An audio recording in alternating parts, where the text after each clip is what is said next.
Welcome to The Last Breakfast. Please enjoy the video. Start by choosing an image with clear contrast between subject and background. Use an image at least 2000 x 2000 px or 300 dpi for clean edges. Open the image in your preferred editing app and immediately duplicate the background layer. Work non-destructively on the copy to preserve the original.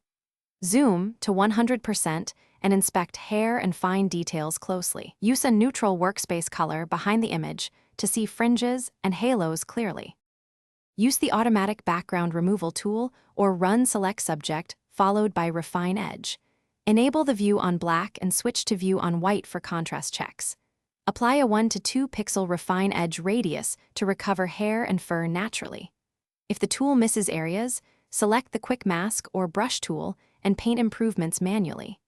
Toggle the layer mask visibility frequently to verify clean separations around the subject. Keep strokes small and precise when working near complex edges.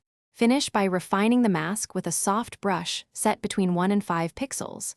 Use low flow and low opacity to gradually remove artifacts and preserve natural edges. Add hair wisps by painting with a tiny white brush on a new layer if needed. Consider a subtle inner shadow at 30% opacity for depth and realism. When satisfied, export as PNG for transparency or export a 300 dpi TIFF for print quality and maximum fidelity. Thanks for watching. If this was helpful, leave a like and consider subscribing. See you next time.